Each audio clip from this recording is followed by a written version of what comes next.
Levante as duas mãos para o céu. Coloque a mão no ombro de quem está à sua esquerda e outro no ombro de quem está à sua direita. Deus só pode operar aqui se todos nós estivermos no mesmo espírito.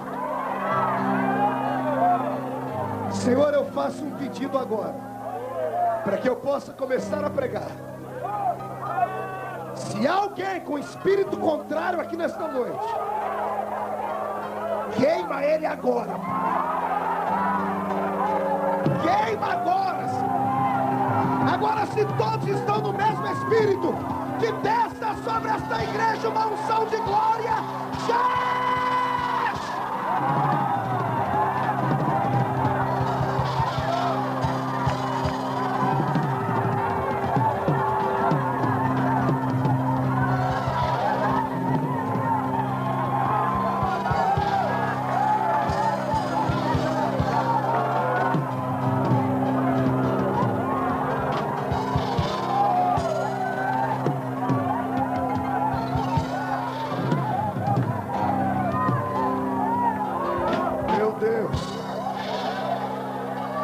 Podem, tome assento.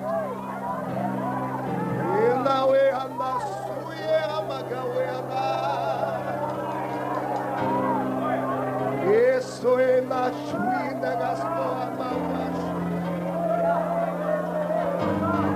E na suiga Diego emana. A enxuia nascia na goema. E na suíne xio e ramantiana.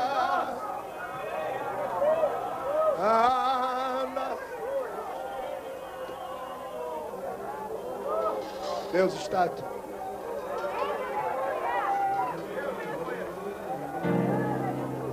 Essa direção aqui lá atrás tem um rapaz de camisa preta por baixo, um blazer por cima. Aqui, bem encostado do lado da parede ali, você. Fica de pé. Oxe. Você que foi me buscar lá no aeroporto? Foi não? Levante as duas mãos. Eu quero um irmão cheio do Espírito Santo ali agora. Vai lá um obreiro, vai lá, Badaró. Badará. Ah, ele parece ele, ó. Badaró, coloque a mão aqui, nos ossos dele. Vá por trás dele, por trás dele. Coloque as mãos aqui na cintura dele, nos ossos. O Xanagasuga Magacha. Fecha os olhos. Filho, eu sou o Senhor seu Deus, que lhe conheço ainda antes que era um homem. Fostes escolhido dentro do ventre de sua mãe. Satanás lutou contra a sua vida por várias vezes. E esta semana tu quase desanimou de tudo. E eu vim falar com você hoje para lhe mostrar o tamanho do meu amor. Sabe as dores que tu sente na perna direita? Quando não podes ficar muito tempo ajoelhado, e também não podes ficar muito tempo de pé, porque a coluna dói por completo, chega a queimar os lombos. Escute a minha voz. Harashi Anagasuria Anhemalahasua. Os ossos que ligam as pernas ao tronco do lado direito estão deteriorando. Diz Amarana, cheio de poros, devido à sua altura e peso, se desgastaram com o tempo. Uma falha na tua formação. Uma cadeira de roda te esperava. Mas como eu sou Deus que vejo além daquilo que os homens veem. E antes que estava vindo para cá, disse assim: Pai, eu quero que tu fales comigo hoje. Olha o que eu faço agora. Primeiro eu te curo. Eu revisto os teus ossos com a minha unção. Eu te dou saúde. E refaço a promessa que tenho contigo no ministério. Agora volta à prática da oração pela madrugada. Porque hoje eu te transformo num novo homem. Agora receba a minha presença e a minha glória. e adore o meu nome, diz o Senhor.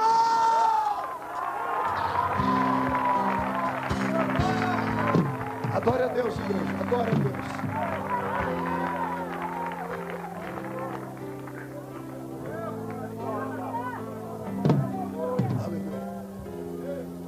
Quantos prometem só sair daqui depois da bênção apostólica?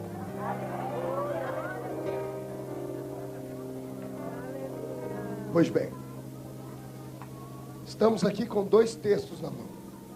Esses textos vão mudar a sua vida nessa noite.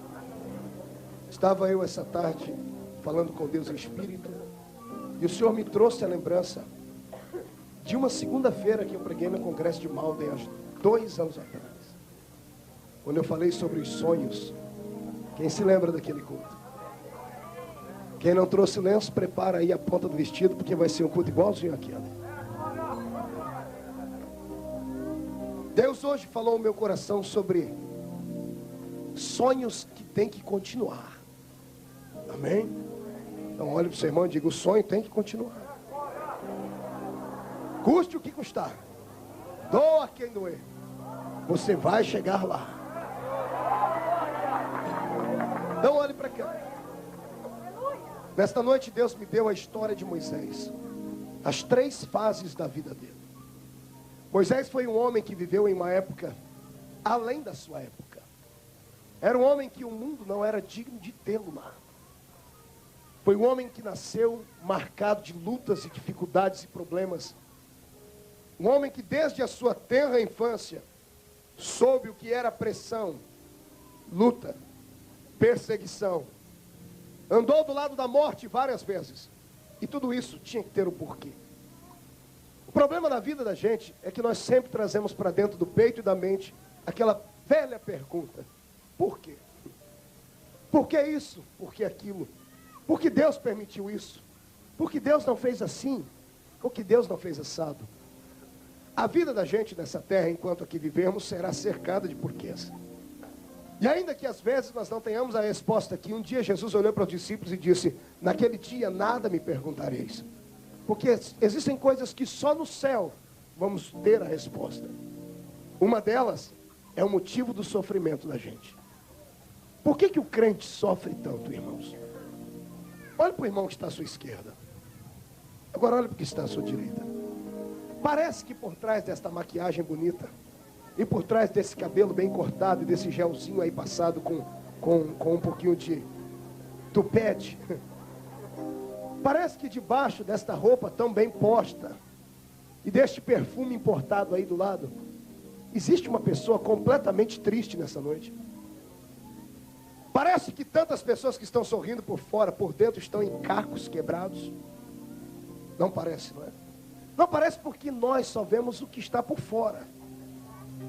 Mas há um Deus lá em cima que te enxergou por dentro hoje. E hoje nós vamos tentar aqui explicar por que é que a gente sofre. Mão direita para o céu. Tapinha nas costas do seu irmão. Lá no Brasil dizem que um tapinha não dói.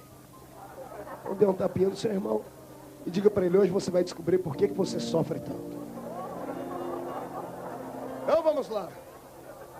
Escute. E se prepare para virar piruleta aqui dentro dessa igreja. Quando eu olho para a vida de Moisés, eu vejo o reflexo, o espelho da vida de muitos que estão aqui dentro. Eu vejo o reflexo da minha vida. Por quê, pastor? Porque Moisés, desde que se entendia por gente, sofria. Antes que ele nascesse, antes que ele respirasse o ar que nós respiramos, dentro do ventre da sua mãe, ele já sentia a coação do inimigo. Ele já sentia a perseguição do inimigo.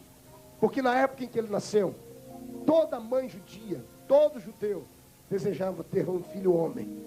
Mas exatamente na época em que ele nasceu, toda mãe e pai judeu faziam uma oração: Deus, me dá uma filha. Parece uma loucura, porque na época, ninguém queria ter uma filha mulher. Vocês conhecem a Bíblia. A mulher passou a ter algum valor depois que Jesus veio à terra. Porque antes disso, o valor da mulher se equivalia à condição dela gerar filhos ou não. E quando gerasse um filho homem, ela era aplaudida pelo marido. Quando vinha uma mulher, o marido ficava às vezes 60 dias no templo, pedindo perdão pelo pecado dele. Porque ele achava que quando Deus desse uma filha mulher, era porque ele estava em pecado. Esse era o pensamento machista do passado. Mas nesta época que toda mãe e pai judeu pedia uma menina. Agora olhe para mim e diga assim, por quê, pastor? Porque se nascesse qualquer menino, tinha que morrer. Faraó estava possesso.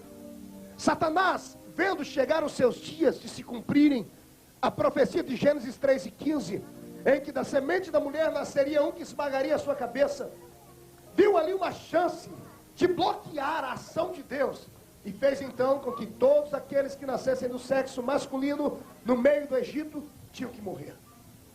Mas agora olhe só, nós temos aqui uma família.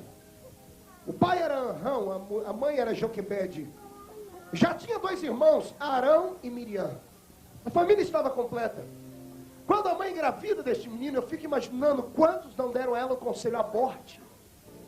Fico imaginando ainda coisas indo mais longe. Fico imaginando o pai, a mãe e todos os filhos pedindo, Deus, Jeová, manda uma menina. Mas parece que Deus tem uma ironia diferente. Deus tem um senso de humor que às vezes eu não aceito. Porque Ele vê onde nós não podemos ver. E agora, no dia em que o menino vai nascer, quando a mãe começa a sentir as contrações, as parteiras estão aqui, do lado de fora, soldados passando.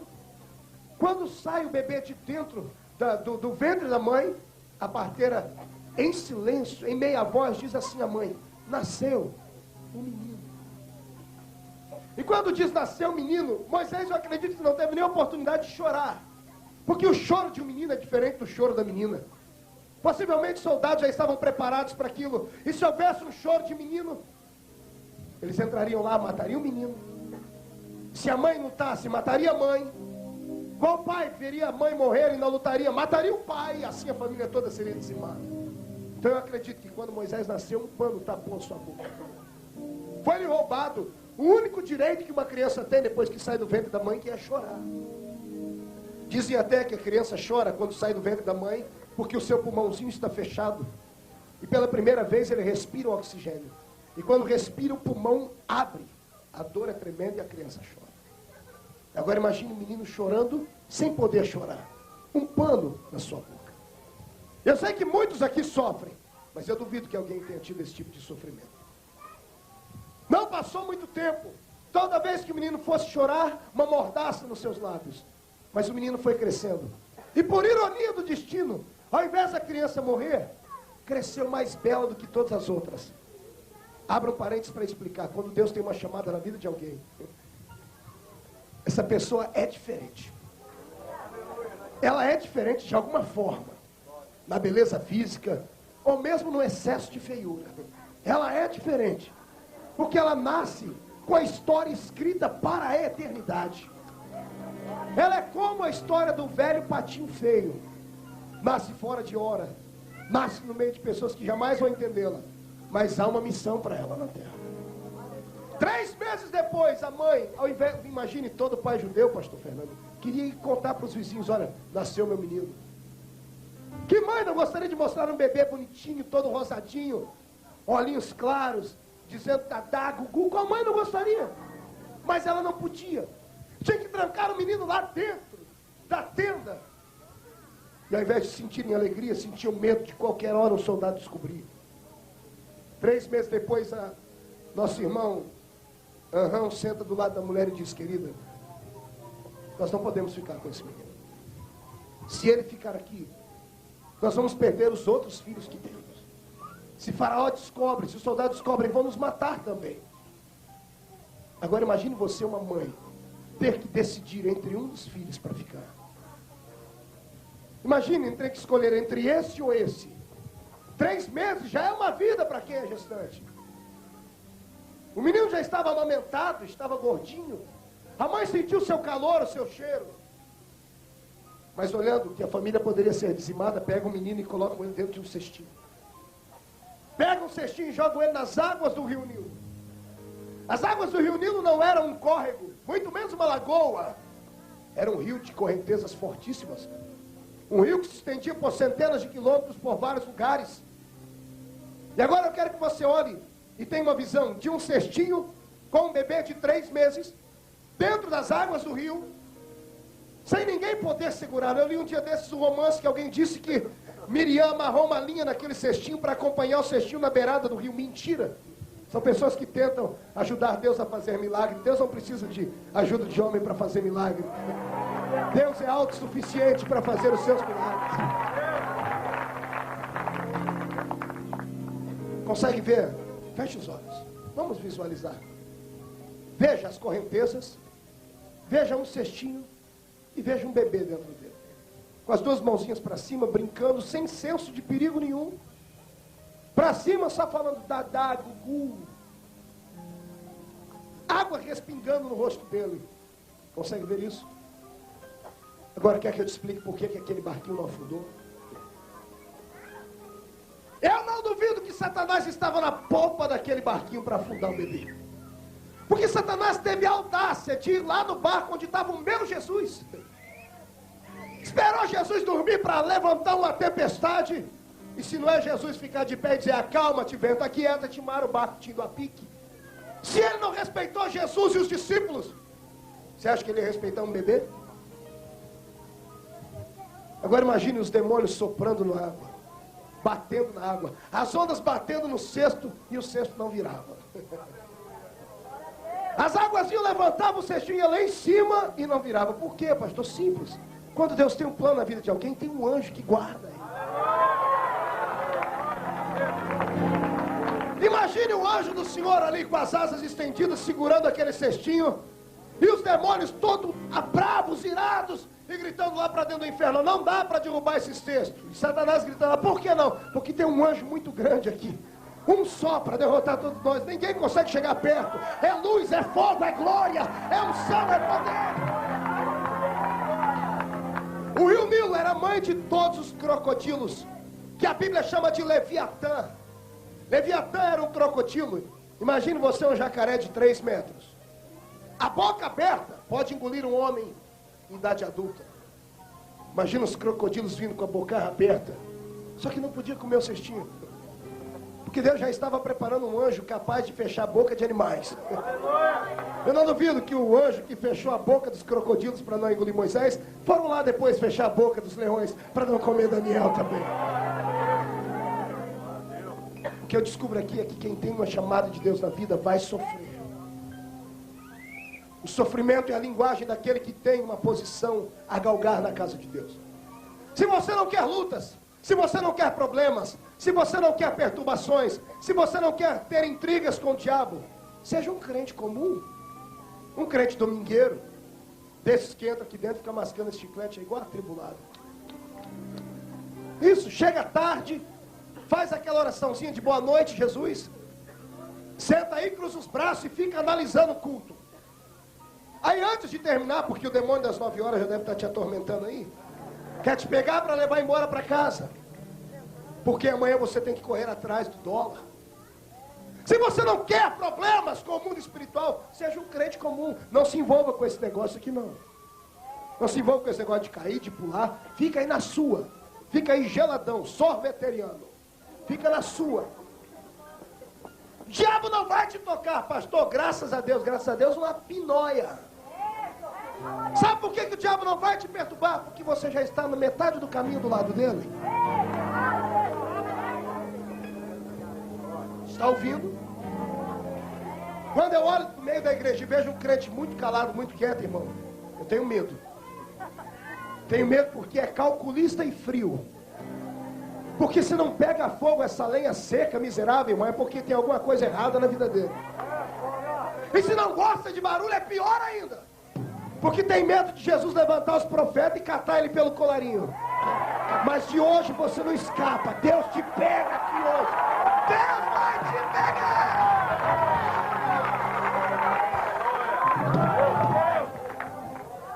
Agora escute, se você quer ter experiências com Deus, se prepare para ser jogado dentro de rio. Se prepare para as pessoas amordaçarem os seus lábios. Se prepare para ter inimigos dentro da igreja, fora da igreja. Se prepare para ter inimigos visíveis e inimigos invisíveis. Porque o diabo não vai deixar Deus te usar de qualquer forma. O diabo não vai liberar você com facilidade, ele vai lutar. Só que deixa eu dizer uma coisa, pastor, o senhor está me amedrontando. Por quê? Só porque o diabo vai aparecer para você? Você tem medo do diabo aparecer para você? Ele me visita uma vez por semana. Faz 6 anos que uma vez por semana ele vem um dia da semana para me atormentar. Eu vejo demônios como eu vejo vocês aqui. Agora pergunte para mim se eu tenho medo. De jeito nenhum. Porque ele vem, tem que roer as unhas e arrancar o restinho de cabelo que tem. Porque eu sou de carne e osso, mas dentro de mim há uma glória que os homens naturais não têm. Tem que respeitar a unção de Deus. A glória que os homens naturais não têm. Tem que respeitar a unção de Deus.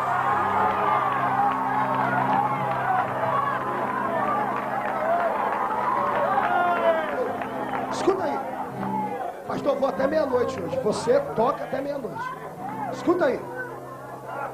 Eu estava pregando no Rio de Janeiro um dia desse. Fui convidado, porque lá no Brasil colocaram o apelido em mim, o menino do Pentecoste, por misericórdia. E eu tenho pregado muito, por misericórdia do Senhor também. E eu estava pregando numa cidade lá no Rio de Janeiro, em Teresópolis. Teresópolis não, é a cidade do príncipe. Teresópolis. Hã? Petrópolis. Cheguei lá numa igreja, Assembleia de Deus, não vou dizer qual, porque tem umas 5 lá. Cheguei lá e o pastor que foi me buscar no aeroporto, sabe aqueles pastores que você olha para ele, parece delegado, aquela cara feia, 5 anel de formatura no dedo, 2 metros de altura. Ele já chegou e olhou para mim e disse assim: "Você é o pastor Marco?" Eu falei: "Sou." "Pensei que você fosse maior." Infeliz. Mal sabe ele que todo baixinho é invocado.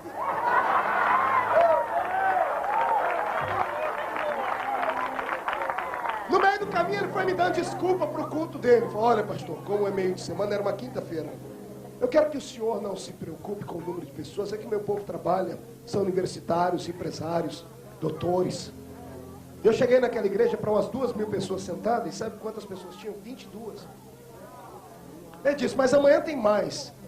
No sábado fiquei para o culto para pregar. No sábado tinha um pouquinho mais, tinha 34. E eu comecei a notar alguma coisa diferente.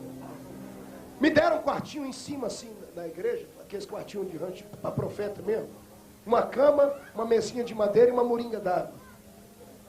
E uma toalha nova, só o sangue de Jesus.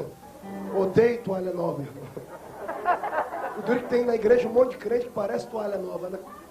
Só tem aparência de beleza, mas não enxuga, não absorve nada.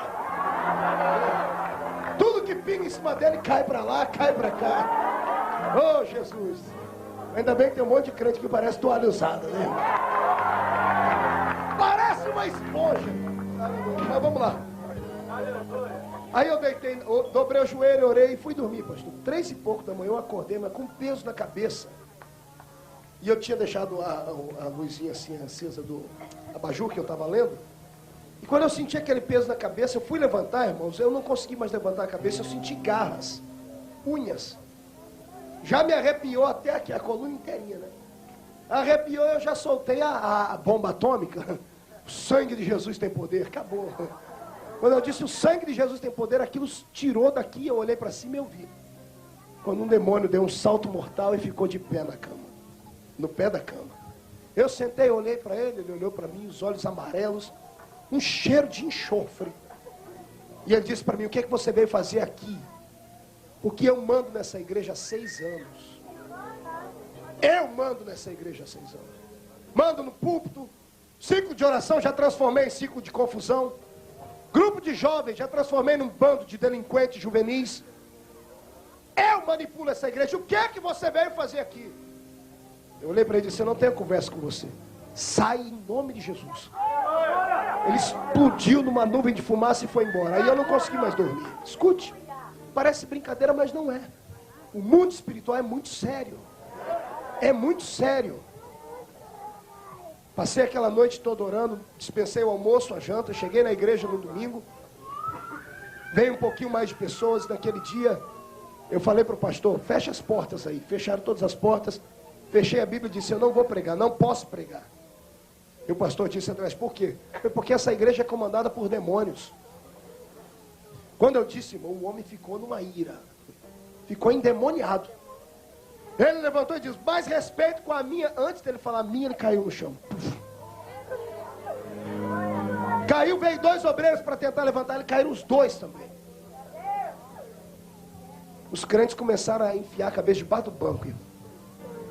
2 horas depois, a igreja estava em prantos, pessoas confessando pecados escondidos. No púlpito tinha 2 obreiros em pecado de adultério. Não é brincadeira o mundo espiritual. Então eu descobri que quando Deus tem uma chamada na vida de uma pessoa, ela tem que estar preparada para tudo. Você tem que se revestir de uma autoridade jamais vista pelo homem natural. Senão você é uma presa fácil para o diabo. Eu apenas abri aqui um parênteses para você ver que o mundo espiritual não é brincadeira. Muitas vezes esse sentimento que você sente aí dentro da sua alma, de vontade de sair daqui, de vontade de murmurar, muitas vezes isso não vem de ti. Eu não duvido que demônios tentem cultuar conosco aqui, impregnados no coração de pessoas inconversas, de pessoas que carregam dentro da sua vida coisas ocultas, e que precisam confessar, mas não têm coragem. Foram macho e fêmea para errar, mas não são macho e fêmea para admitir o erro. Aí vem para um culto como esse, e fica aí, atrapalhando o nível espiritual. Porque o Espírito Santo é sensível. Quando ele olha para um crente em santidade, ele dá toda a glória para ele. Quando ele vê um crente com a vida torta, ele se entristece. E é por isso que tem cultos, às vezes, que nós participamos, que parece aqueles carro-álcool, irmão, não pega de jeito nenhum. E depois de muito sofrimento é que se pega. Eu quero que em nome de Jesus Cristo você se concentre em Deus. Porque você não pode sair daqui com a vida comum. Você tem que sair daqui hoje e ser respeitado nas ruas pelos demônios. A minha Bíblia diz que 1000 caem ao seu lado e 10.000 à sua direita. A Bíblia diz: não temerás espanto noturno, nem seta que voe de dia, nem peste que ande na escuridão, nem mortandade que assole ao meio-dia.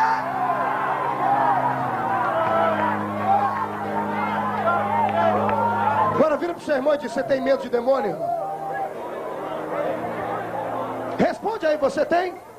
Agora quem não tem medo de demônio, fecha o murro assim, fecha o muque, dê um golpe para cima e diz: cai fora, Satanás, porque eu tenho chamada de Deus. Agora deixa Deus te encher.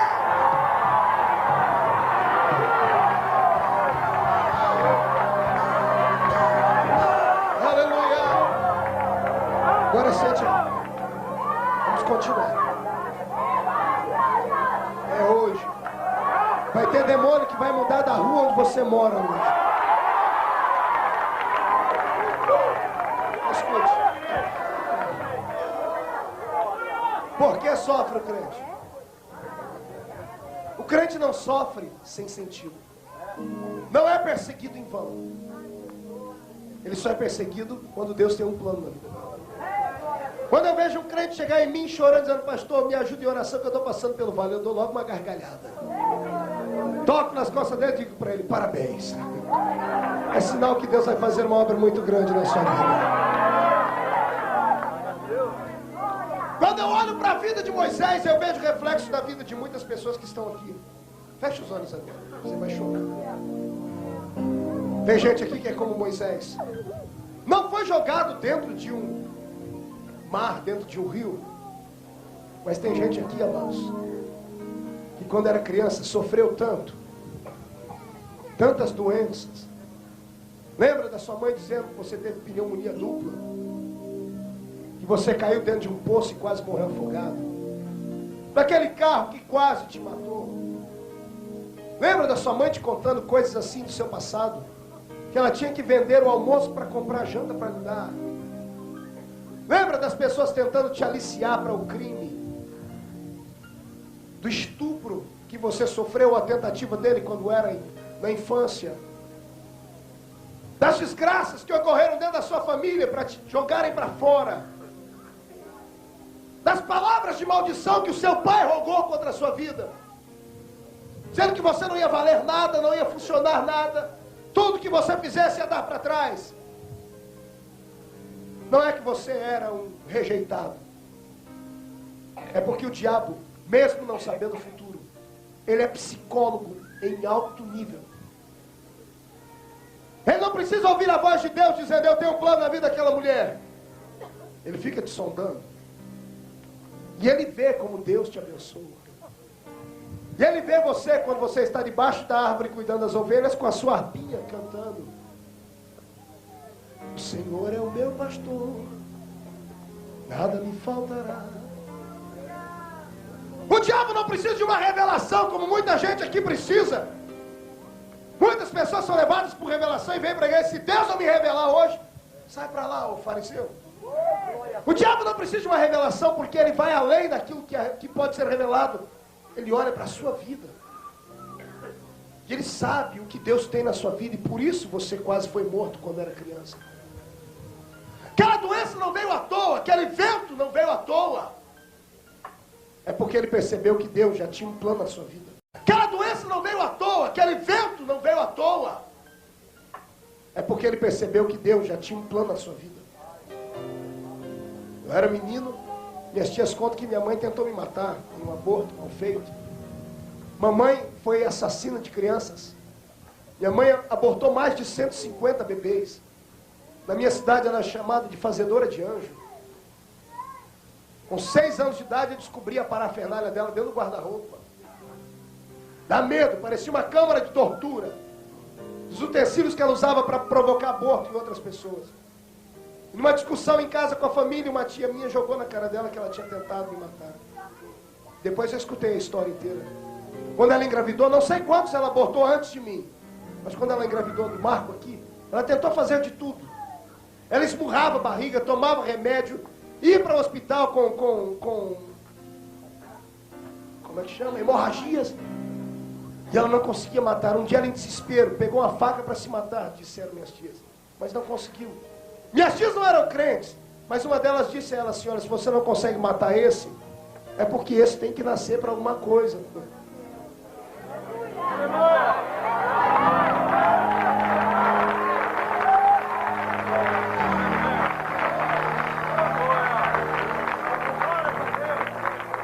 Ninguém sofre, irmão. Você não nasceu de um aborto feito. Você não nasceu de um caso, uma aventura, porque um preservativo não funcionou direito, porque o anticoncepcional não deu conta de bloquear. Não, você está aqui porque Deus tinha um plano na sua vida. Deus tinha e ainda tem um plano na sua vida. Não tem capeta no inferno que barre o plano que Deus tem na sua vida. Deus te trouxe aqui hoje para te levar para lá.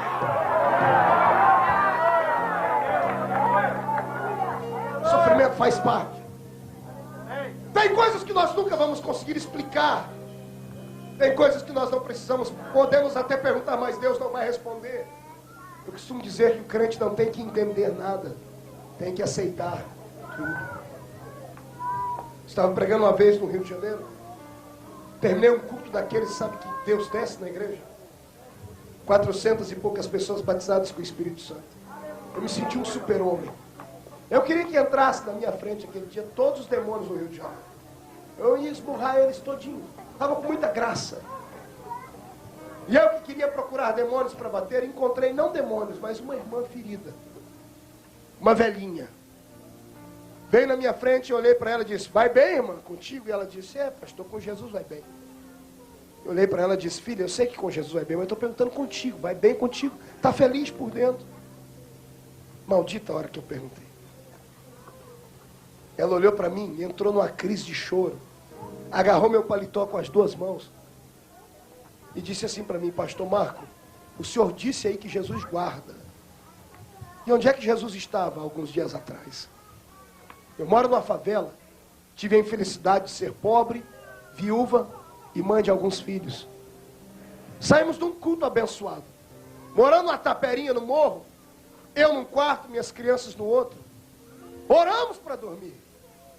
De madrugada eu escuto alguém arrebentar uma porta no meio daquela madorna toda. Assustei, mas estava escuro. Escutei tiros e alguém gritar assim: entramos na casa errada. E quando acendi a luz, tive que ver meus 3 filhos baleados, mortos, no outro quarto. O mais novinho de 5 anos. E o mais velho de 17 anos. Ela agarrou aqui meu paletó e disse: pastor, eles eram da igreja. Cantavam nas crianças e no grupo de jovens. E eu sou do ciclo de oração. Por que que Jesus não guardou? Quem responde? Diga para mim. Quem tem uma palavra para suprir uma pergunta dessa? Eu olhei para ela e dei aquela resposta que ninguém quer ouvir, mas é a única que vem. Irmã, Deus sabe todas as coisas. Por que sofre o crente? Não sei. Porque tem tanta gente aqui que são fiéis a Deus, irmão. No dízimo, na oferta, são mais crentes às vezes que muitos obreiros. Mas quando chega em casa, está lá o marido desgraçado, adúltero, bebum, o filho está nas drogas, a filha está na prostituição. Passa noites orando para trazer aquele que está desviado para o culto. Ora por ele, e a única coisa que sente em casa é desprezo. Por quê? Faz parte da nossa vida. O sofrimento vai ser amigo íntimo do crente enquanto ele estiver na terra. Foi a única coisa que Jesus prometeu aos homens. No mundo tereis, mas tem de glória. Sofra com dignidade. Sofra, levante o pescoço, a cabeça, murche a barriga, enche o peito e diga: eu sou feliz com o meu sofrimento. Porque a velha história do rapaz que não tinha nada para comer e só tinha banana, reclamando a vida inteira que só tinha banana, caminhando no meio do caminho, comia uma banana e jogava a casca fora, dizendo: oh Deus miserável, só me deu banana para comer. Um dia ele olhou para trás e viu que vinha alguém atrás dele comendo a casca da banana. Tem pessoas piores do que você. Só que o que faz a diferença é quando a pessoa sabe que do meio dos seus problemas e dos seus sofrimentos, Deus pode suscitar uma grande vitória. A diferença daquele que sofre com consciência e do que não sofre, do que sofre não tendo consciência de que tem uma chamada, é essa. Aquele que sofre e não tem um vislumbre de Deus na sua vida, ele se desespera e quer morrer. Pede a morte, enche a cara, se droga. Diferença daquele que tem uma chamada de Deus. Ele sofre, mas vai aos pés da cruz e deposita todo o seu sofrimento lá. E ele ainda tem coragem de olhar para cima e dizer assim: eu sei que o meu Redentor vive. E em breve ele vai se levantar para me defender. Ele olha mesmo dizendo: eu sou miserável, eu não consigo lutar, mas ele sabe gritar para todo mundo ouvir. Eu tenho certeza que meu Redentor qualquer dia desse vai vir me socorrer aqui. Nem que ele tenha que sentar nas asas de um querubim e vir voando nas asas do vento. Ele vai tirar você do meio deste poço de sofrimento e dor. Quem concorda comigo, dê um glória a Jesus. Você não é o único que sofre. Por isso inclina sua cabeça um pouquinho.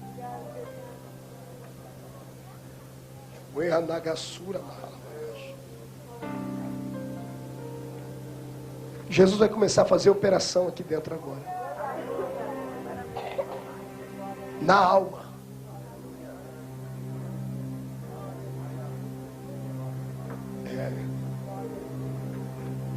Eu estava pregando em Lowell segunda-feira e eu tive uma visão linda que eu nunca havia tido na vida. Eu estou tendo ela aqui de novo. Um anjo de Deus com uma maletinha branca, tipo médico. Vai começar a visitar a sua alma agora, meu amado. Sua alma agora, irmão, essa ferida vai ser curada hoje em nome de Jesus.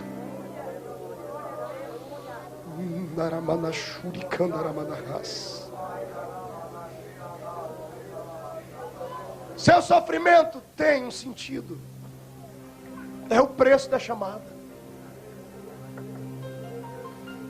Deus escolheu você no meio deste mundo. E aí a nossa luta fica desigual, porque temos que brigar com um demônio que não vemos. As promessas que temos de Jesus, a segurança que temos não é nada para esta vida, mas é tudo para a vida futura. E o demônio luta com coisas presentes. Ele rouba o seu dinheiro. Ele rouba o seu marido. Ele rouba a sua filha. Ele rouba a sua paz. Porque ele é imediatista. Ele trabalha com coisas que os olhos podem ver. Não é fácil vencê-lo. Eu que o diga. Tem pessoas aqui que durante esses dias de festa não puderam gritar e adorar a Deus. Não é porque são frios, como eu digo às vezes. Não é porque são calculistas. Ou porque são congelados. Dar glória enquanto tudo vai bem na vida é fácil. Glorificar a Deus quando o carro está lá fora com o tanque cheio de gasolina. Os filhos estão com saúde. Tem várias casas para limpar essa semana. Louvar a Deus quando está com saúde, lá para frente do espelho e só se pentear e se maquiar. É fácil. Mas tem pessoas aqui dentro que não tiveram a mesma sorte. Louvar a Deus quando está com saúde, lá para frente do espelho e só se pentear e se maquiar. É fácil. Mas tem pessoas aqui dentro que não tiveram a mesma sorte. Estão passando pelo vale.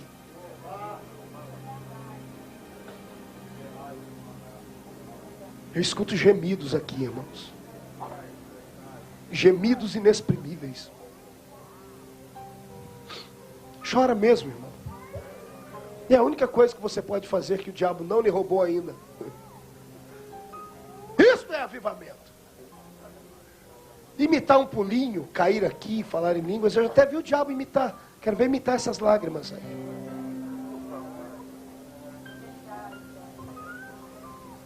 Senhor Deus.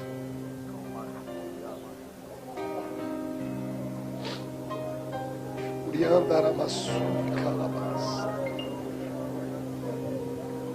Glória a Deus.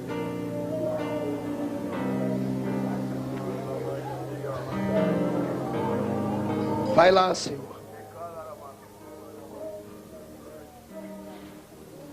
Pior coisa na vida é quando você sente que Deus te abandonou. É quando você sente que Deus deixou de olhar para você.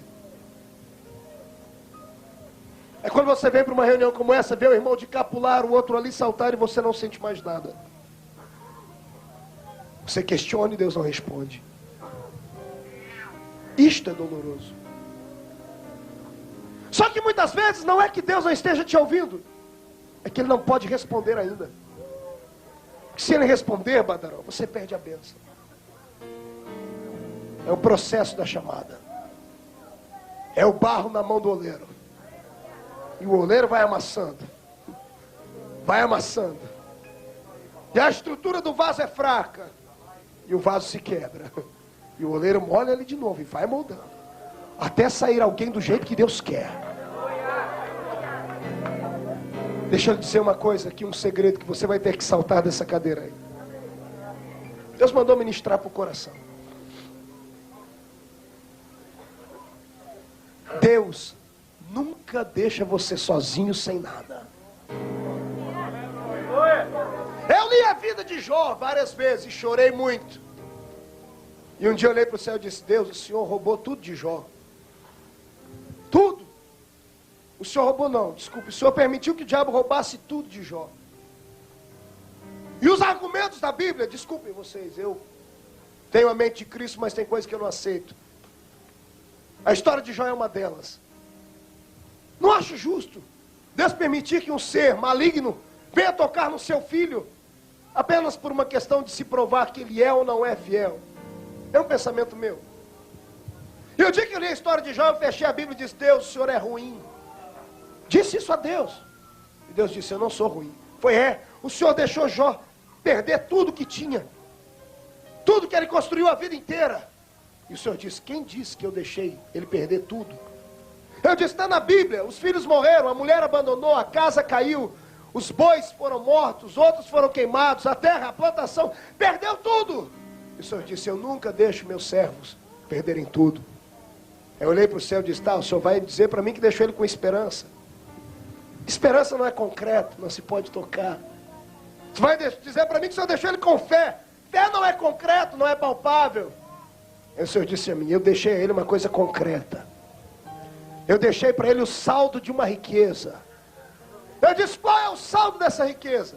Li de novo. Eu falei, Deus, não tem nada. Ele ficou sem nada, até os amigos foram embora. Eu disse, lê direito, lê de novo. Li direito, li de novo. E aí uma palavrinha da Bíblia saltou para fora. E eu chorei muito. Descobri que Deus não deixa a gente sozinho. Sabe o que sobrou para Jó? Um caco de telha. Olha para o irmão e diga, um caco de telha. Um caquinho de telha. Pastor Marco, que riqueza é essa? Aquele caco de telha valia mais do que $1 milhão. Aquele caco de telha nunca reclamou da caatinga, da carne podre dele. Aquele caco de telha nunca apontou o dedo e disse assim para ele, amaldiçoa o teu Deus e morre. Aquele caco de telha nunca olhou para ele e disse assim, ó, você está em pecado, confessa. Na hora da angústia, da dor, o caco de telha nunca tapou o ouvido. Pelo contrário, ia lá na ferida e ajudava a aliviar a dor. O caco de telha era companheiro das noites solitárias dele. E todo dia na hora de dormir, eu imagino Jó abraçado com aquele caquinho de telha. Era a única coisa que ele tinha. E Deus disse para mim, este caco de telha representa o Espírito Santo. Você não está sozinho. Os amigos te acusam. As pessoas da igreja te ignoram, se apartam de ti. As pessoas do trabalho olham para você e veem um leproso. Mas o Espírito Santo está lá do seu lado, dentro de você, abraçando você, querendo te levar para perto de Deus, para uma dimensão de glória. É Ele quem diz para você, tenha paciência, calma. Sabe por que Deus não te fulminou ainda? Quando você está no quarto e diz Deus, e solta aquelas palavras que Deus não pode ouvir. Já viu crente falar palavrão contra Deus? Eu já vi. Por que Deus não mata você quando você tem esses pensamentos mesquinhos? É que o Espírito Santo filtra as suas palavras. Por que a Bíblia diz que Ele intercede por nós com gemidos inexprimíveis? Ele escuta a sua ranzinzice aqui, e antes das ranzinzices subir para o céu, Ele entra na frente e diz, Pai, na realidade, o que Ele está dizendo não é isso. Quando você vê um crente desse pedindo a morte, é Elias. Deus me mata, isso é pecado. E o Espírito Santo diz para ele, Pai, não é que ele quer morrer, ele está se sentindo sozinho. Ele precisa sentir o seu apoio, precisa sentir as suas asas sobre ele. Eu sinto o Espírito Santo abraçando a sua vida aqui. Feche os olhos. Por a cama da Xarana. Espírito Santo, abraça esse irmão, essa irmã aí. Sussurra no ouvido dele e dela que ainda há uma missão na terra para eles cumprirem. Grita, Senhor, no coração desse moço e dessa moça, não pare. Vai em frente. Pastor, mas está difícil, está aos trancos e barrancos, mas vai em frente. Pastor, eu ando mais de rosto em terra, não tem problema, o justo cairá 7 vezes, Deus de todas elas o levantará. Pastor, dói, eu sei que dói. Jesus sofreu igualzinho você. Assim era a vida de Moisés. Com 40 anos de idade, dentro do salão do palácio, no dia do seu aniversário, vai para o espelho, coloca uma roupa de gala todo bonito, passa um perfume no rosto, coloca uma túnica linda ganhada do seu pseudo pai, Faraó, e diz a história que ele está indo lá para o salão de festas recepcionar os seus convidados. Havia acabado de se formar na faculdade do Egito, sabia tudo sobre astrologia, astronomia e coisas assim. E no meio do corredor, enquanto ele estava se empolgando com a roupa bonita, ele esbarra num balde de água suja que estava no chão. A história secular diz isso. Quando ele esbarra no balde de água suja, a água suja suja a sua roupa. E ele olha e vê uma mulher caída no chão, com um escovão na mão, suja, maltrapilha, velha, enrugada, esfregando o chão. E ele olha para ela e diz assim para ela, sua escrava maldita, judia, olha o que você fez, você vai ser condenada à masmorra. Você sujou o filho da filha de Faraó. A judia olha para ele, chorando, e diz assim, quem disse que você é filho da filha de Faraó? Você é escravo igual a mim. Você é judeu. Já olhou no espelho que a sua feição não é a feição de um egípcio? A história diz que Moisés tomou um choque, porque ele não sabia que era criado por outras pessoas. Ele achava que era filho da filha de Faraó. Aí ele vai para frente do espelho. Como é bom quando Deus coloca a pessoa na frente do espelho. Quem olha para o espelho perde o vislumbre das coisas que estão do lado. Ele começa a enxergar como ele é de verdade.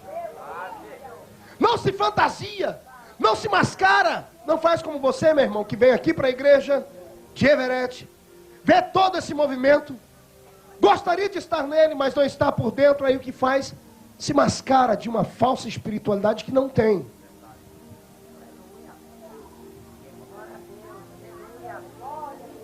E é por isso que não pode ter uma vida de vitória, porque vive mascarado. Pensa que é, mas não é. Pensa que tem, mas não tem. Porque não teve um encontro pessoal com Jesus Cristo ainda. Pensa que é, mas não é. Pensa que tem, mas não tem. Porque não teve um encontro pessoal com Jesus Cristo ainda. E eu vou continuar. Diz a história que Moisés naquele dia vai para a festa dele, era sua festa de 40 anos, mas o pior presente ele havia recebido, ou melhor, descobriu que ele era um escravo. O que foi que ele fez depois? No outro dia, saiu de dentro do palácio e foi para o meio dos escravos. Olha para o seu irmão e diga: sair de dentro do palácio e ir para o meio dos escravos é a melhor maneira de se descobrir quem é. A vida dentro do palácio lhe dá uma certa segurança, entre aspas. Quem está dentro do palácio só se veste bem, come bem.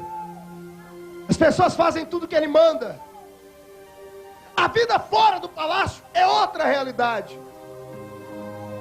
Tem pessoas que eu chamo de crentes de açúcar, que aqui não tem, só tem na minha terra. Que são aqueles crentes que querem vir para a igreja e serem tratados com bajulação. Querem ser tratados como os bambambam de Jesus da igreja Everett, aqui nos Estados Unidos. Querem ser, por todas as pessoas, ovacionados, aplaudidos. Gostam de ser elogiados, mas nunca gostam de ser repreendidos. Geralmente essas pessoas têm os seus pregadores oficiais. Quando o irmão fulano de tal prega, ele até pula da glória. Quando é o outro, ele levanta e vai para casa. Porque sabe que aquele lá fala as coisas que ele não quer ouvir. Porque tem uma visão de dentro do palácio. A pessoa que tem uma visão de dentro do palácio, ela não enxerga o peso que é uma obra dessa. Vem para um congresso como esse completamente despreparado. Só come, bebe, dorme e vem para cá e espera que o pregador e as demais pessoas da festa tenham uma chavinha elétrica que abre a porta do céu e recebe bênção. Não sabe o que é pagar um preço para se receber autoridade. E depois sai daqui como um repórter do inferno, para dizer só as coisas erradas que viu. E não consegue sentir um pouquinho da presença que nós todos sentimos. Deus, essa noite quer que você saia de dentro do palácio. Desça desse pedestal. Esqueça que você é uma pessoa assim, um assado. Esqueça que lá no Brasil você era isso, era aquilo. Esqueça que o seu dízimo é o maior da igreja. Esqueça que você é uma pessoa influente. Pare de dizer que se você parar, para tudo. Você não é insubstituível. As pessoas que estão aqui pela fé e querem ver Deus fazendo alguma coisa na sua vida. Saia de dentro do palácio.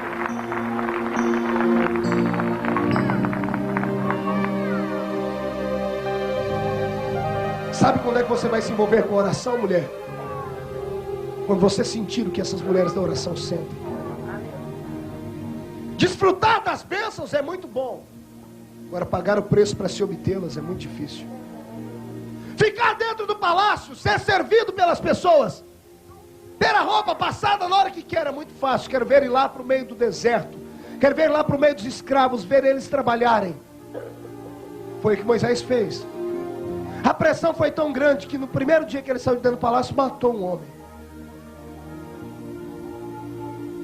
Voltou para dentro do palácio. No outro dia ele saiu para dar uma outra volta, quase matou outro homem. Aí alguém disse para ele: assassino. E ele teve que sair da noite para o dia, fugir do palácio. Foi para o meio do deserto. Quando chega o tempo de Deus na vida do homem, Deus vira a vida dele inteirinha, irmãos. Tem pessoas aqui que tinham tudo no Brasil. Olha a revelação de Deus. Perderam tudo que tinham no Brasil. Vieram para cá para não serem presos. Vieram para cá com vergonha, não podem nem voltar na cidade de onde saíram. Vieram para cá humilhados. Mas olha a bênção que Deus transformou a sua vida. Aqui anda como príncipe, porque Deus teve que mexer os pauzinhos na sua vida. Deus faz isso somente com quem Ele tem uma chamada. Com Deus nem sempre perder significa perder. Com Deus às vezes perder significa ganhar. E eu quero crer que todos que estão aqui nessa noite só perderam porque Deus permitiu para que pudessem ganhar algo sobrenatural na sua vida. Quem concorda comigo, diga glória a Deus. Eu já estou terminando, mais 2 horas eu acabo. Vamos lá. Aí está Moisés. Estou falando do sofrimento dele.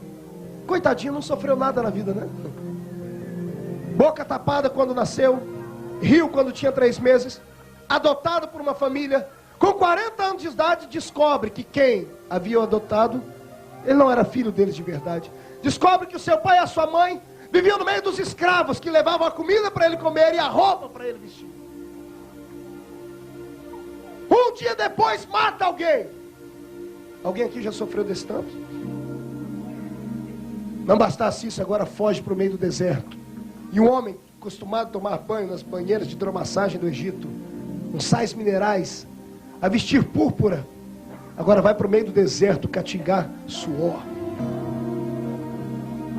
Barba cresce para que ele se fantasiasse em um outro homem, para que ninguém conseguisse olhar para ele e identificá-lo como um assassino. Vai trabalhar como pastor de ovelhas. Casa. Leva uma vidazinha medíocre. Filhos. E coisas assim, coisas corriqueiras da vida. Mas eu penso que a vida de Moisés era um tormento igual a sua. Todo dia de noite. Enquanto estava com as pessoas, os amigos, quando estava com a família, quando estava trabalhando, tudo bem. Mas quando ficava sozinho, ai, tristeza. Já percebeu que você é assim? Tem gente aqui, pastor Fernando, que gostaria que o culto nunca acabasse. Porque enquanto está aqui, sente amor, paz. Mas quando sai daqui lá para fora, o demônio da solidão agarra. O demônio da depressão vive com as unhas cravadas no ombro dele ou dela. Uma frustração aqui dentro do peito faz explodir em dores. Fica pensando em como a vida podia ter sido diferente. Moisés não era diferente de mim e de você. Quando ele completa 80 anos de idade, ei, vida, sabe o que ele faz? Pega as ovelhinhas dele e vai lá para a montanha, para o lado de Midian. Sobe lá para a riba do Sinai. Pega as ovelhinhas do sogro dele e sobe para lá. Eu estive olhando a geografia bíblica. Não tinha relva naquele lugar para dar para a ovelha comer. Mas ele levou as ovelhas para pastorear. Avisou em casa, eu estou indo levar as ovelhas para pastorear, para levá-las para comerem capim. Mas ele subiu uma montanha. Qualquer pastor sabe que é loucura subir em montanha com ovelhas, porque lá em cima não tem pasto para elas. Você nunca ouviu isso, isso é revelação. Por que é que ele subiu lá em cima naquele dia, aos 80 anos de idade? Sabe o que eu penso? A Bíblia não diz, digo eu. Imagino ele com 80 anos de idade, sentado em cima de uma rocha, monte de ovelhas do lado, relva seca na frente, uma sarça na frente dele, e ele tirando da sua cintura um cutelo, uma faca, um punhal. Para quê, pastor? Para dar fim naquele sofrimento miserável. Não há nada pior na vida do que você viver e não ser feliz. Não tem nada pior na vida do que você entrar dentro de um santuário como esse e mostrar uma felicidade para os outros que não tem. Que você se fantasia perto de todos, mas quando está sozinho você não suporta a dor. Era ele lá. Por um momento a vida dele passa em um flash, como a sua está passando agora. A história que lhe contaram, o menino com a boca tapada, dentro do rio, adotado. A família que o adotou matou seu pai e sua mãe na escravidão. Vira assassino. Deixa o luxo do Egito e vai viver no meio do deserto, com ovelhas, cheirando pasto. Arruma uma família para não ficar sozinho. E as dores da noite, o peso da consciência das coisas do passado. Eu tenho um avô de 86 anos. Há uns 5 meses atrás eu fui visitar minha mãe e ele mora lá comigo. E eu entrei no quarto, ele estava chorando. E eu fiquei pensando comigo, o que leva um velho de 80 e poucos anos a chorar? A amargura do passado. Ou o vislumbre de ver aquilo que ele poderia ter sido e nunca foi. E ver que a vida está se esvaindo. E o tempo não volta mais.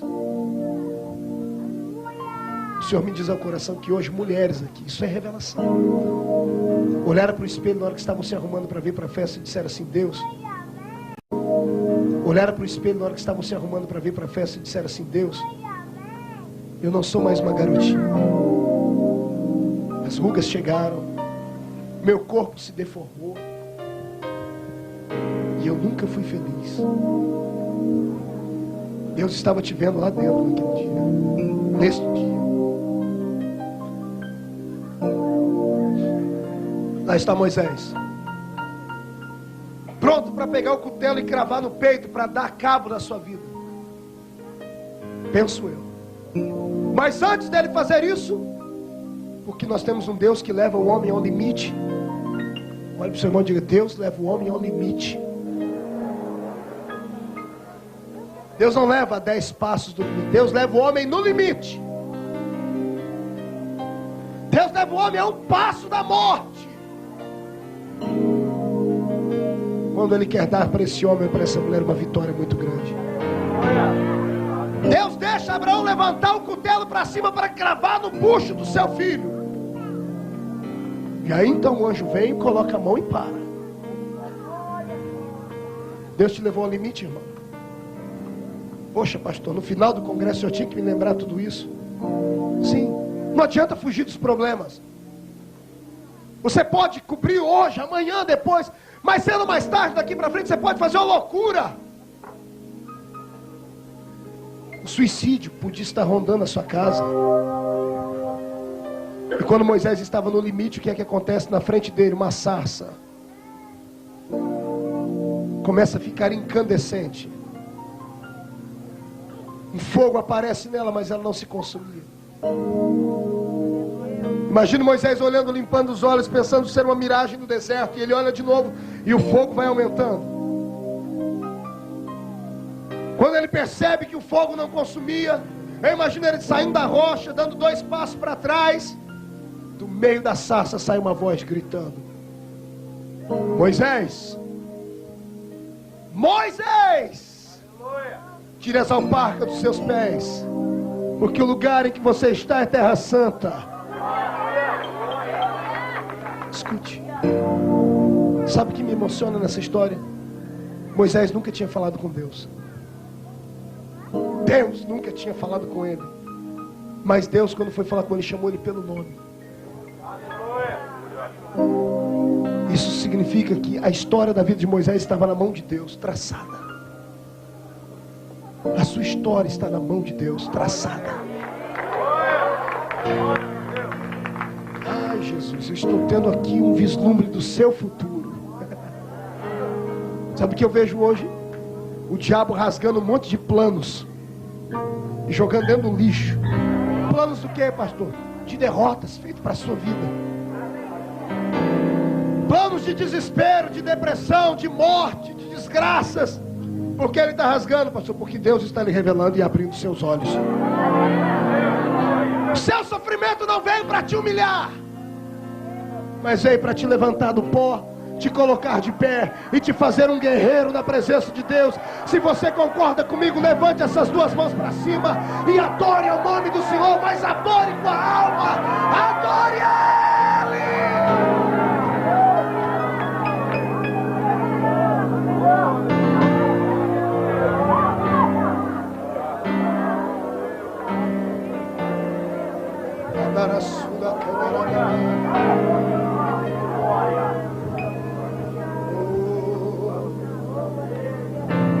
Lá vai ele, sai do monte feliz, sorrindo. Deus falou com ele. Eu imagino ele chegando em casa dizendo: gente, acabou as minhas lutas, as minhas neuras, as minhas crises, os meus problemas acabaram. Por quê, Moisés? Porque Deus falou comigo. Deus falou com ele só para não deixar ele fazer uma besteira. A luta continua. Ele pega o povo e tenta levar o povo para a terra prometida. Eles comem o pão que o diabo amassou. É pior do que o pão que o diabo amassou. É só o pão que o povo de Deus amassa. É pior do que o que o diabo amassa. Moisés teve que enfrentar irmão. Fez maravilhas, fez milagre, e o povo queria tirar ele da frente. O povo reclamou com saudade de cebola. Mas ele fiel, firme. Agora tinha um objetivo na vida. Descobriu para que é que nasceu. Agora ele ia até o final com essa luta. Ele tinha um sonho: ver o seu povo liberto na terra prometida. Um sonho nobre. Ele queria levar aquele povo à vitória, à glória que Deus havia preparado. A melhor coisa que tem é quando Deus dá a um homem um objetivo na vida. Deus essa noite está abrindo o objetivo dele na sua vida. Você não vai mais sair daqui capengando. Você não vai sair daqui mais como um capacho do diabo, onde o diabo limpava o pé em cima de você. Você vai sair daqui hoje com propósito. Deus está renovando os propósitos da sua vida. Deus está renovando os planos dele na sua vida. Então vamos lá.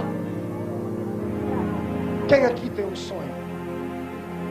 Quem tem mais de um sonho? Quem tem muitos sonhos faz assim. Feche os olhos, traga essas duas mãos aqui no peito. Consegue ver este sonho aí? Oh, o diabo já lhe roubou eles por causa dos sofrimentos.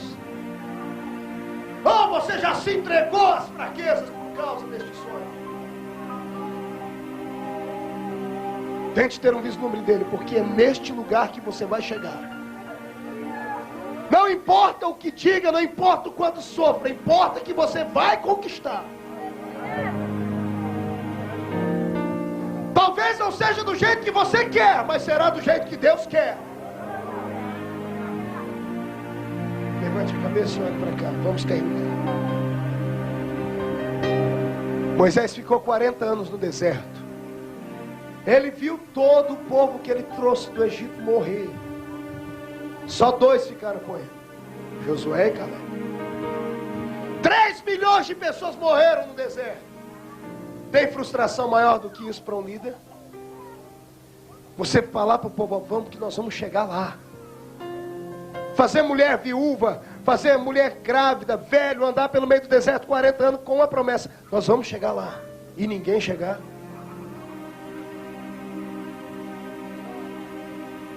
Você já imaginou quantas noites Moisés deve ter pensado: eu vou deixar esse povo aqui e vou perder o rumo, vou sumir? Quantas vezes, pastor Fernando, dá vontade de parar na igreja? Quando não vem o reconhecimento necessário.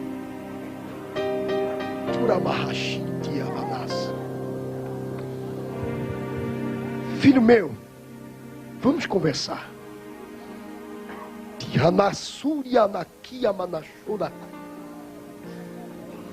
Eu sou o Senhor que te acompanho, ainda antes que fosses um ser formado,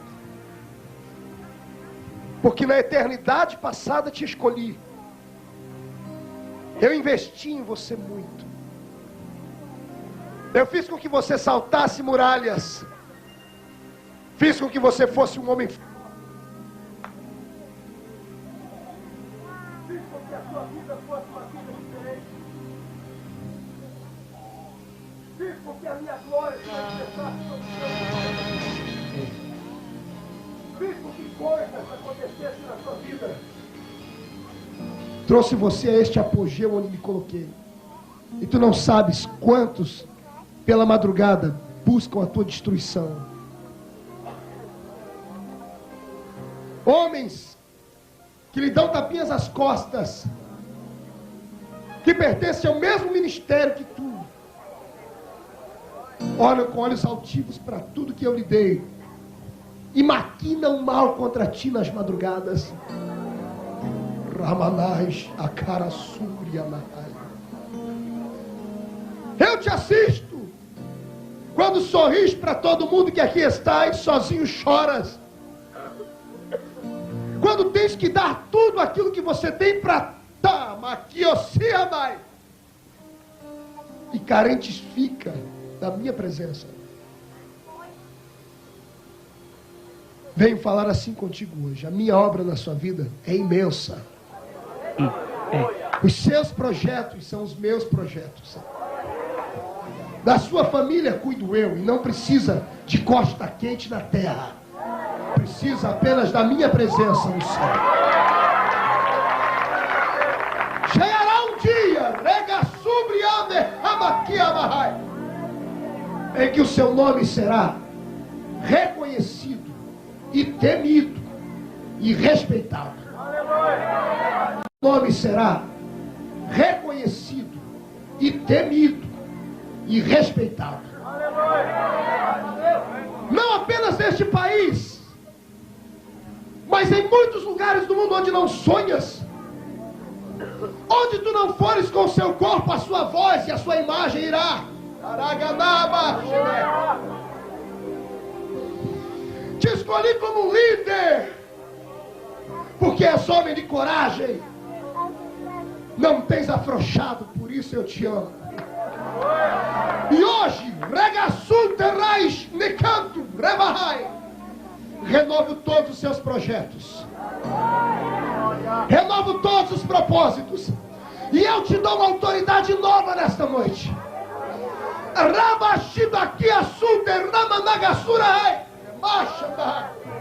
Esta luta que está passando por último agora é apenas o começo de uma série de lutas maiores que passarás, porque eu estou te provando. Não vacile, não volte atrás, porque eu te darei tudo o que me pedes. Contemplas este povo que está aqui, multiplicam por 10.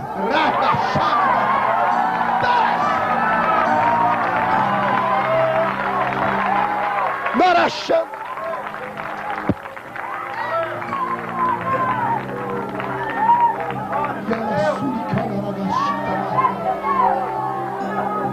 Deus está aqui olhando para você, amado. Glorifica o nome dele. Este microfone tá bom, por que não me deu ele desde o começo? Isso é som. Escute aí. Final da vida, 120 anos. Olha para o seu irmão e diga, era 120 anos. Diga para ele, não era mais 3 meses, nem 40 anos, nem 80 anos. Eram 120 anos. Mais que uma vida. Um belo dia, sabe o que acontece com ele? Uma brincadeira de Jeová. Todo mundo dormindo. Deixa ele. Deus deu para ele uma coisa nova. Deixa ele. Receba um novo pastor nessa igreja.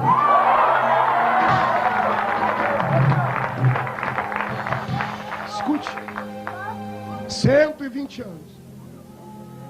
Consegue imaginar? Quem aqui já viu aquela foto das tribos de Israel em volta do tabernáculo? As cabaninhas, quem já viu? Veja agora pela fé as cabaninhas todas arrumadinhas. Tabernáculo no meio, um monte de cabaninha aqui e ali. Lá do céu a voz de Deus vai lá na cabaninha de Moisés e diz assim: Moisés, acorda. Moisés desperta, estalando todos os ossos, estava velho. Pois não, senhor, filho, preciso falar com você. Pode falar, pai. Aí não, quero falar com você aqui em cima no monte. Pai, eu não sou mais aquele garotão que subiu um monte em 6 horas. Sem problema nenhum, eu te espero. Lá vai Moisés, levanta, pega o cajado, aquele cajado que serviu para cuidar de ovelha, agora era uma muleta. 120 anos. Barba branca, cabelo branco, rosto enrugado, as veias por cima assim na mão. Passa uma aguinha no rosto. Olha para trás, a última vez que ele viu todo mundo. Vai subir no monte, olhando para trás, ele vê um monte de cabaninha. Por dentro a frustração. Até quando? Faz 40 anos que nós estamos aqui. Quando ele chega lá, no cume do Monte Pisga, lá em cima, Jeová desce em cima de uma nuvem, trovejando, soltando raios, vento soprando. Moisés pegando aquele cajado, cravando aqui no chão e se segurando para não cair. O vento. Consegue ver isso? E no meio da nuvem a voz: bom dia, Moisés. Bom dia, Senhor. Tudo bem com você? Mais ou menos. Por que mais ou menos? Faz 40 anos, meu pai. Minha vida foi só sofrer. 40 anos, morreu todo mundo nessa terra. 40 anos, meu pai. Tive que ver Miriam e Arão me traírem. Fizeram bezerro. Diabo a 4. Mas tirando isso, está tudo bem? Tá indo tudo bem. O que o senhor quer, pai? Moisés, eu vim te dar um presente hoje. Porque é meu aniversário, quem sabe, 120 anos. Que presente, meu pai? Olha para frente, o que é que você vê? Só vejo nuvens, pai. Oh, Moisés, desculpa. Imagina um Deus soprando nas nuvens. Dissipei as nuvens, Moisés. E agora, o que é que você vê? Ah, Senhor. Eu vejo uma terra muito bonita lá embaixo. Desenha ela para mim. Desenho, pai. Estou vendo uma campina. Eu vejo ali cachoeiras. Eu vejo ali uma relva verdinha, plana. Eu vejo um pomar. Essa terra até parece que manda leite. Senhor? Sim, Moisés. É? O que você acha? Imagina Moisés engasgando. Senhor, não brinca comigo, já tenho 120 anos. Vai dar um ataque cardíaco aqui, por pouco custa. Moisés, olha, contempla. Estou vendo, pai. Sabe que terra é essa? É a terra que eu prometi. Abraão, Isaac e Jacó. Foi por esta terra que você chorou a vida inteira, Moisés. Contempla ela. Imagina Moisés vendo e sorrindo. Hein, Miguel? Uma vida inteira lutou por aquilo. Por um momento ele olha para cima e diz: valeu! Valeu a dor, valeu a luta, valeu a prova, valeu os açoites, valeu a perseguição, valeu tudo. Moisés se renova, dá um sorriso colgate, pega aquele cajado, joga para cima, que vai embora. Nesse momento sai tudo, aquelas doenças de velho, reumatismo, osteoporose, artrite, artrose, sai tudo. Vai, fala Moisés, posso descer lá? Para quê? Vou preparar o povo para entrar na terra. Calma, Moisés. Por que calma? Vamos conversar, você não é meu filho, sou, pai. O que você vai fazer quando chegar lá? Pai, posso? Claro que pode. Pai, eu acho que eu mereço entrar nessa terra, viu? Eu quero construir uma casinha ali naquele lugar, na beira do rio, quero passar minha vida pescando. Mandar os moços de Israel que mexem com madeira fazer uma cadeira de balanço. Eu vou assistir a vida dos meus netos crescerem na terra. Repartir a terra entre os filhos de Israel. Quero ver o primeiro culto. Aleluia. Posso descer, pai? E Deus lá de cima: ainda não. Contempla a terra. Moisés não era trouxa, nem bobo. Moisés conhecia Deus. Moisés sabia que Deus não era de enrolar ninguém. Senhor, posso ir? Deixa eu descer, pai. O que você vai fazer lá, Moisés? Eu tenho que preparar os sacerdotes. Pegar aquelas trombetas, polirem ela, para a gente chegar cantando na terra. Eu tenho que pegar as moças de Israel que aprenderam a coreografia com a irmã Miriam. O senhor lembra, pai, quando passamos o Mar Vermelho, Miriam dançou e ensinou a coreografia para todo mundo. Tem que preparar o grupo de coreografia.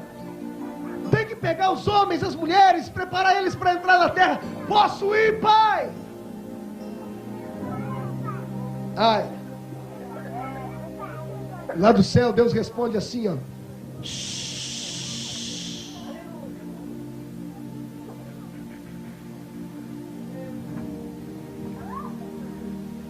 Dói, não dói?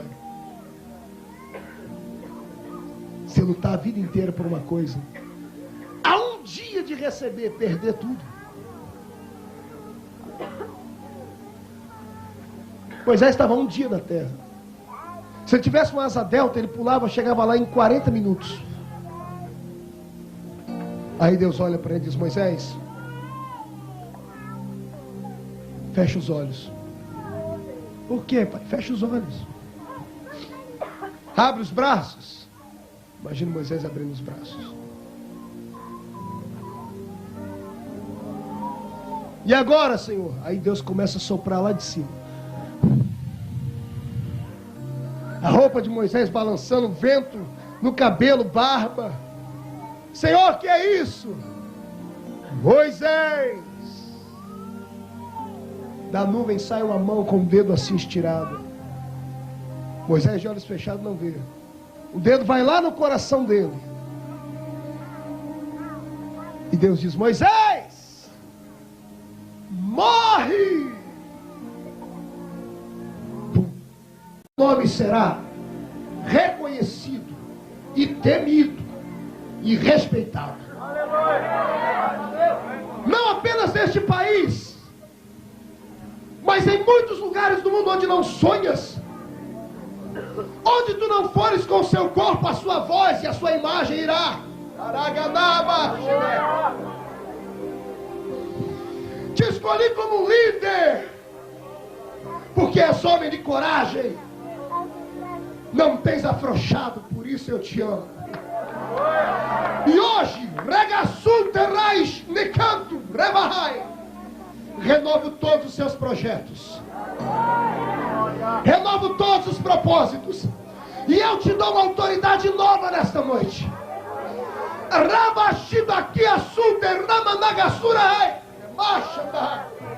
Esta luta que está passando por último agora é apenas o começo de uma série de lutas maiores que passarás, porque eu estou te provando. Não vacile, não volte atrás, porque eu te darei tudo que me pedes.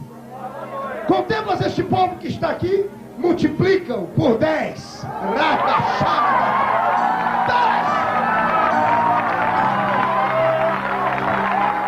Marachão.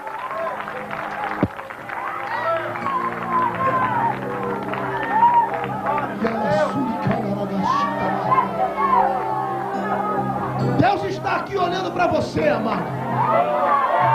Glorifica o nome dele. Este microfone tá bom, por que não me deu ele desde o começo? Isso é som. Escute aí. Final da vida, 120 anos. Olha para o seu irmão e diga: era 120 anos. Diga para ele: não era mais 3 meses, nem 40 anos, nem 80 anos. Eram 120 anos. Mais que uma vida. Um belo dia, sabe o que acontece com ele? Uma brincadeira de Jeová. Todo mundo dormindo. Deixa ele. Deus deu para ele uma coisa nova. Deixa ele. Receba um novo pastor nessa igreja.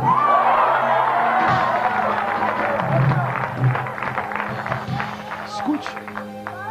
120 anos. Consegue imaginar? Quem aqui já viu aquela foto das tribos de Israel em volta do tabernáculo? As cabaninhas, quem já viu? Veja agora pela fé as cabaninhas todas arrumadinhas. Tabernáculo no meio, um monte de cabaninha aqui e ali. Lá do céu a voz de Deus vai lá na cabaninha de Moisés e diz assim: Moisés, acorda. Moisés desperta, estalando todos os ossos, estava velho. Pois não, senhor. Filho, preciso falar com você. Pode falar, pai. Aí não. Quero falar com você aqui em cima no monte. Pai, eu não sou mais aquele garotão que subiu o monte em 6 horas. Sem problema nenhum, eu te espero. Lá vai Moisés, levanta, pega o cajado, aquele cajado que serviu para cuidar de ovelha, agora era uma muleta. 120 anos. Barba branca, cabelo branco, rosto enrugado, as veias por cima assim na mão. Passa uma aguinha no rosto. Olha para trás, a última vez que ele viu todo mundo. Vai subir no monte olhando para trás, ele vê um monte de cabaninha. Por dentro a frustração. Até quando? Faz 40 anos que nós estamos aqui. Quando ele chega lá, no cume do Monte Pisga, lá em cima, Jeová desce em cima de uma nuvem, trovejando, soltando raios, vento soprando. Moisés pegando aquele cajado, cravando aqui no chão e se segurando para não cair. O vento. Consegue ver isso? E do meio da nuvem a voz: bom dia, Moisés. Bom dia, Senhor. Tudo bem com você? Mais ou menos. Por que mais ou menos? Faz 40 anos, meu pai. Minha vida foi só sofrer. 40 anos, morreu todo mundo nessa terra. 40 anos, meu pai. Tive que ver Miriam e Arão me traírem. Fizeram bezerro. Diabo a 4. Mas tirando isso, está tudo bem? Tá indo tudo bem. O que o senhor quer, pai? Moisés, eu vim te dar um presente hoje. Porque é meu aniversário, quem sabe, 120 anos. Que presente, meu pai? Olha para frente, o que é que você vê? Só vejo nuvens, pai. Oh, Moisés, desculpa. Imagina um Deus soprando nas nuvens. Dissipei as nuvens, Moisés. E agora, o que é que você vê? Ah, Senhor. Eu vejo uma terra muito bonita lá embaixo. Desenha ela para mim. Desenho, pai. Estou vendo uma campina. Eu vejo ali cachoeiras. Eu vejo ali uma relva verdinha, plana. Eu vejo um pomar. Essa terra até parece que mana leite. Senhor? Sim, Moisés. É? O que você acha? Imagina Moisés engasgando. O senhor não brinca comigo, já tenho 120 anos. Vai dar um ataque cardíaco aqui, pouco custa. Moisés, olha, contempla. Estou vendo, pai. Sabe que terra é essa? É a terra que eu prometi. Abraão, Isaac e Jacó.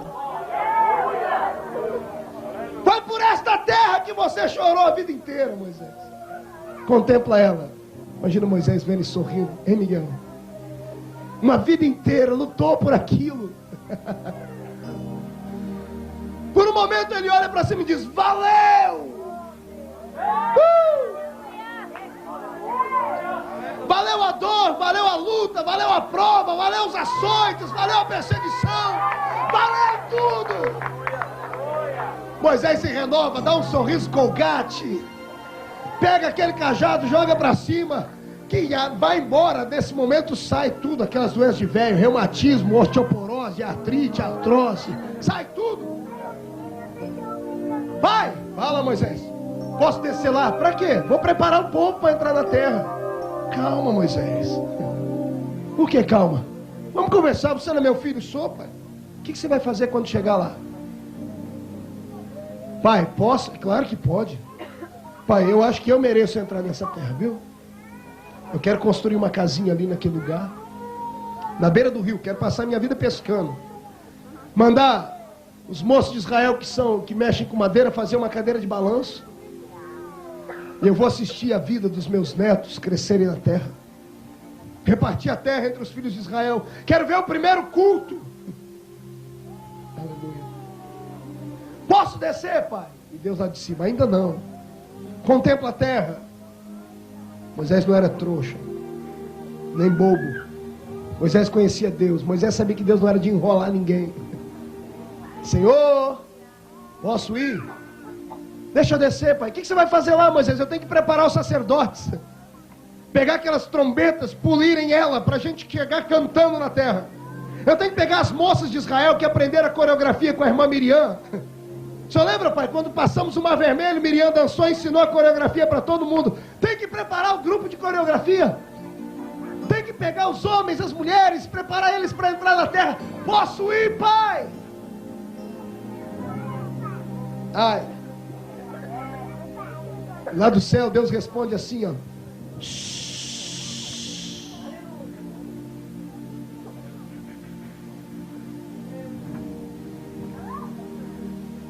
Dói, não dói? Você lutar a vida inteira por uma coisa, há um dia de receber, perder tudo.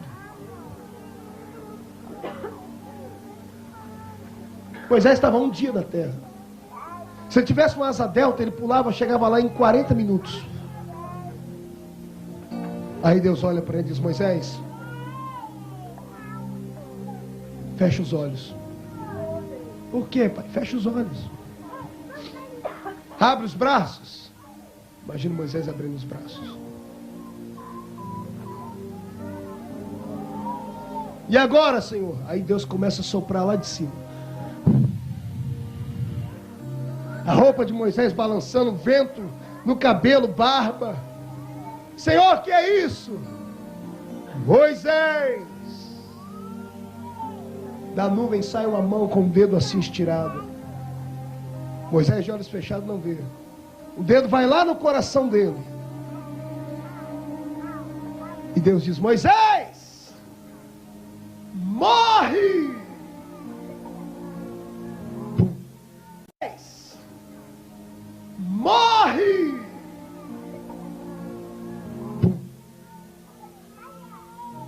Acabou.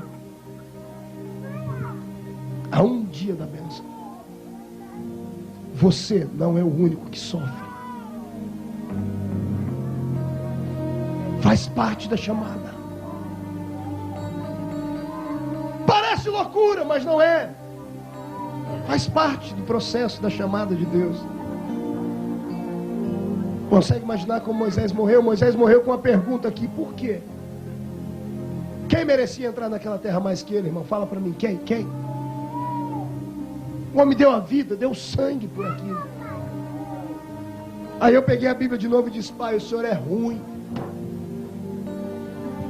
Pegou Moisés, não deixou Moisés entrar na terra. O senhor disse: calma, Marco, Moisés tinha o sonho dele, eu tinha o meu. O homem pode sonhar desde que me deu o direito de sonhar também. E eu disse: por quê? E o senhor disse: porque o meu sonho é maior e melhor do que o do homem. Eu disse: não entendi. O senhor disse: Moisés queria entrar onde? Foi na terra prometida. E o senhor disse: que graça tem entrar numa terra prometida com 120 anos? Que graça tem entrar numa terra prometida com lagos, com tudo para se fazer, e você sendo um velho entrevado? Eu disse: o que o senhor quis dizer comigo? Falei: filho, eu tinha coisa maior para ele. E eu disse: por que o senhor matou ele? E o senhor disse: quanto tempo você acha que ele ficou morto?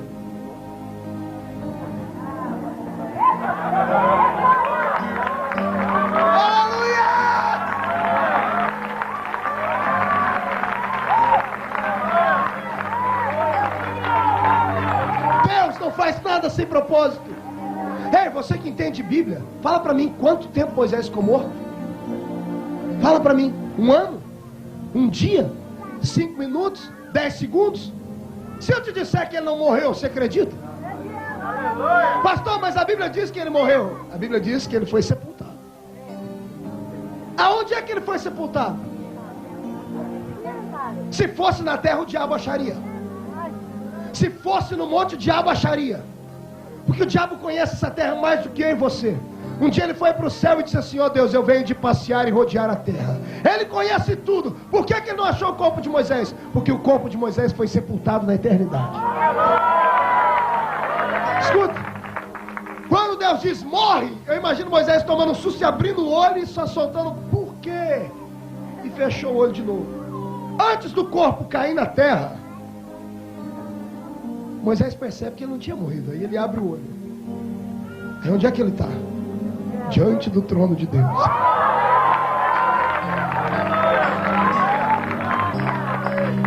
em cima do céu com um sorriso de alma chips, braço aberto e dizendo: welcome, Moisés.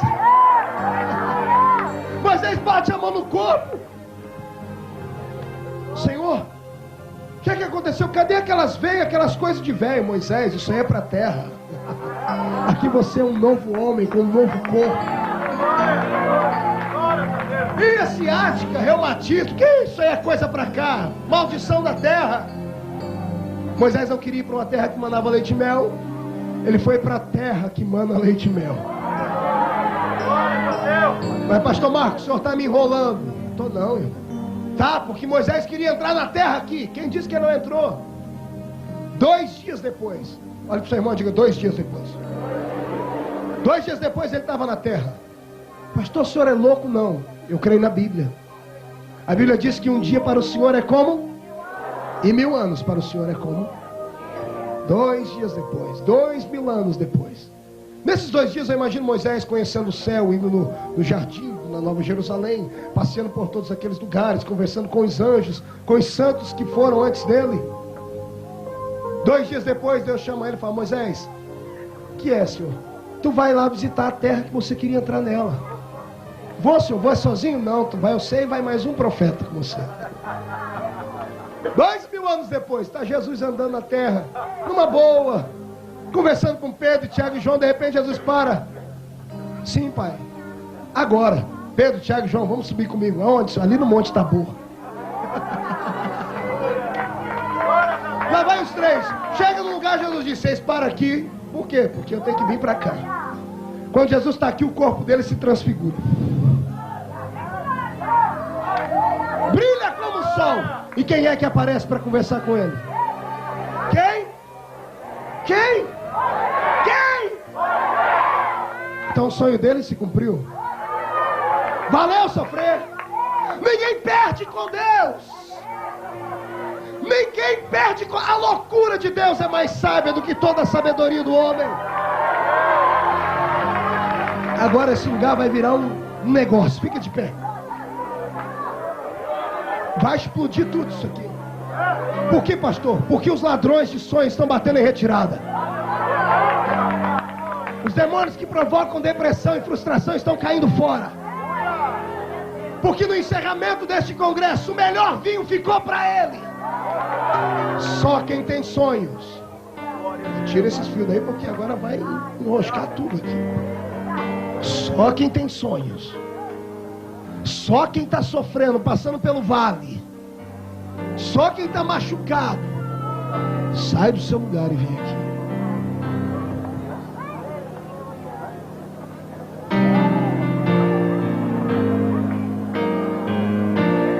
Meu Deus.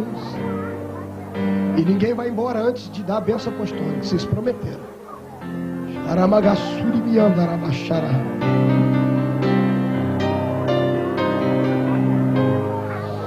Venha, sofredor. Isso. Homens à direita, mulheres à esquerda.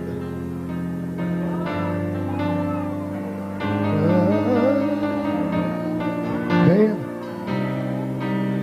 Sharamagassuri andaramanahai.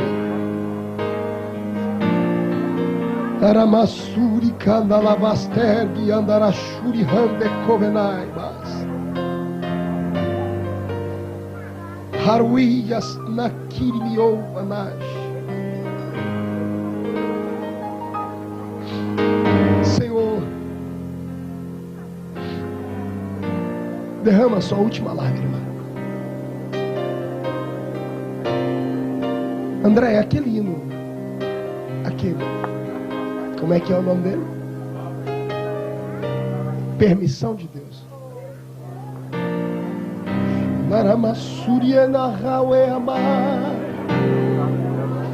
Sabe o que Deus vai fazer aqui agora? Vai ressuscitar os seus sonhos.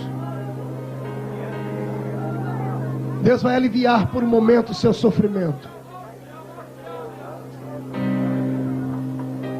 Este choro vai cessar nessa noite. Aleluia. Aleluia. Aleluia. Por maior que seja a dor, vale a pena sofrer. Ninguém mais vai vir? Então pegue nas mãos uns dos outros.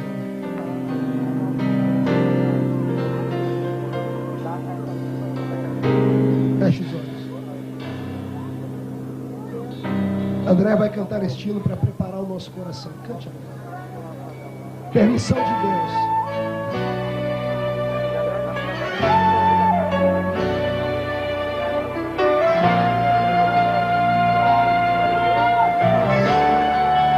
Aleluia. O tempo não passa em vão. Cada minuto tem a sua explicação. Tudo tem uma explicação. No meu e no seu viver só vai acontecer. É verdade. Somente aqui que Deus preparou. Você vai ver como valeu a pena sofrer. Nada além mais. Nada além mais vai acontecer do seu viver além do que Deus preparou pra você. Nada além mais. Nada além mais. Meu Deus! Vai acontecer do seu viver além do que Deus preparou. Aperte a mão do seu irmão bem forte. Esqueça por ele. Deus vai derramar unção para lhe confortar. Só sai tudo que há.